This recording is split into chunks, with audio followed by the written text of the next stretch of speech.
Strictly Come Dancing, marking its 20th anniversary this autumn, but that milestone has been somewhat overshadowed by complaints about the teaching methods of two professional dancers who are no longer part of the Strictly team.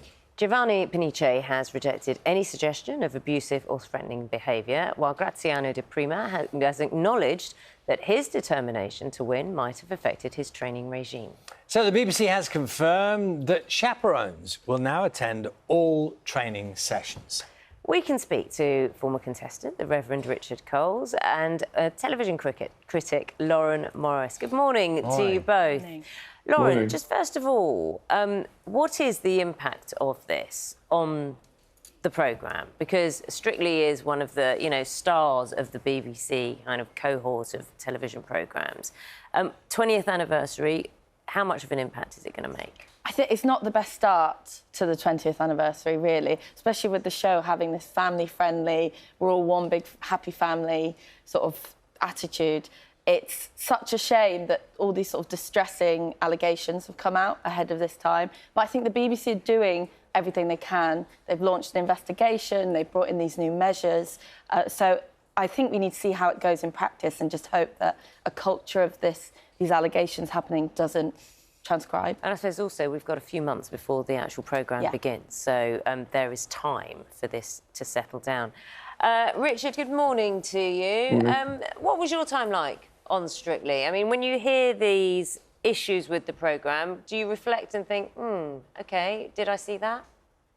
I had a whale of a time, but I was very fortunate to be partnered with Di Boswell, and we became the greatest of friends off camera as well as on camera.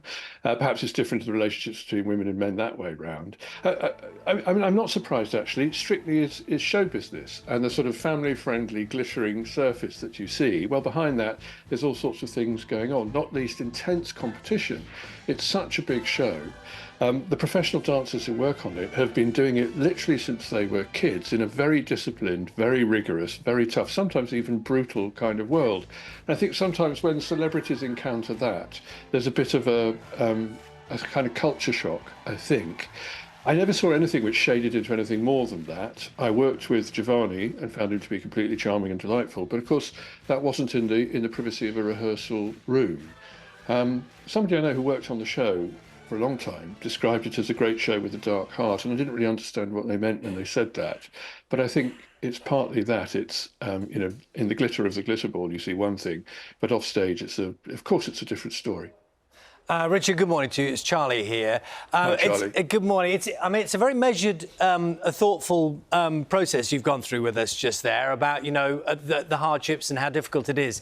Do you think that the programme makers, the BBC in this case, do enough diligence in terms of warning celebrities, including yourself, what lies ahead in terms of, it could be many things, it could be scrutiny, it could be just how tough it is, that you will be shouted at, that you will be given a hard time in the interests of being better at dancing. Do you think they do enough of that? Well, I think perhaps they need to do a bit more, and I'm glad to hear they've decided to put chaperones in rehearsal rooms. I think that's good for contestants. I also think it's good for dancers who perhaps don't fully understand the best angle of approach to doing it. One of the things that surprised me when I did it is that every time on the live show, before you went on to dance, a producer came and asked you formally if you felt psychologically robust enough to compete in that night's programme. So I think there was an awareness. It's an elimination show. At the heart of Strictly is the jeopardy that somebody is going to go home. And that experience can be quite brutal because it's very involving. You get totally taken up by it. You form very deep relationships, intense relationships, and sometimes quite surprising relationships with the people you work with. And then all of a sudden you're in the back of a cab with a bunch of flowers and that's you done. And that, I think, can be quite challenging for some. I suppose, in a way, now that we know that chaperones will be in the room, the question then will be what it is they're looking for. Because it's all very well for them to sit there and everyone knows they're there, but they presumably have a job brief, and the description will be what? What are they looking for? I imagine it would be to always behave respectfully and appropriately. you shouldn't need to have a chaperone to do that. But I sometimes think perhaps the training methods that the dancers bring with them, which is quite like boot camp, really, or elite athletics, that those training methods need to always be mindful of the expectation of respect, I guess, on the part of contestants. So I think it's a good thing. And also, everybody wants Strictly. It's a great show. It's hugely important to the BBC. The last thing they'd want to do is to put any tarnish on the glitter ball, I think. It's really interesting, isn't it, Lauren, in terms of Zara McDermott, former Love Island contestant. And she commented, I think, just a couple of days ago, actually, and she said she'd wrestled with the fear of opening up about her experiences. I was scared about public backlash. I was scared about my future. I was scared of victim shaming. Now, there's a lot that goes into that in terms of the scrutiny, as Richard was alluding to there, or talking about there, the scrutiny, the fact that lots of people go on Strictly to boost their careers. I mean, that's very obvious. And the fact that Strictly is such a prominent part of the BBC schedule and so loved, that you go against that, or if you whistleblow, there's a massive risk, isn't there? Yeah, and I'm sure she saw what happened with Amanda Abington last year. She came out and spoke about her experience on the show, and she said that she's had death threats from people, sort of the backlash that she's faced. So I imagine you see that and you think, I don't really want to say anything. I think with these new measures, obviously, they're going to be chaperones in rehearsals. They're going to be now a celebrity and a professional dancer welfare producer. They get one each. But I think, like Richard said, like you said, Charlie, it depends if they do speak up and do flag it. So, I mean, I think we have to see how it works in practice. And half of the battle is people coming forward and flagging it, really. I suppose one option, Richard, I don't know what you think about this. One option would be that you make sure everything that happens in the rehearsal room is filmed. So everybody knows that, and they know that it's going to, potentially, it's going to be looked at by other people. But it kind of feels like that anyway, because there are so many little crews going around sort of capturing as much as they can for the programme's needs.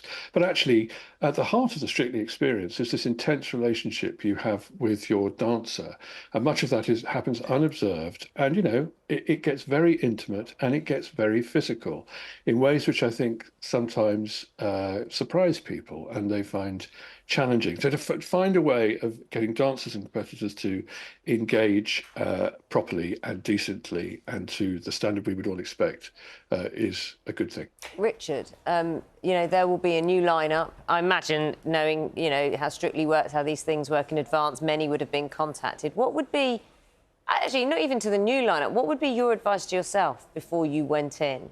What do you think you should have known? I think you need to not lose sight of the fact that at the heart of the show is an elimination. It's a competition.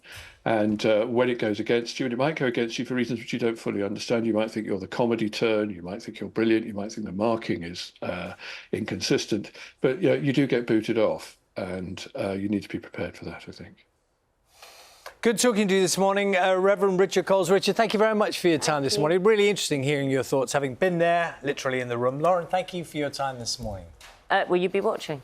Yeah, Always. I will be watching, always. I just hope it still goes ahead and is still as magical as ever. Thank you very much.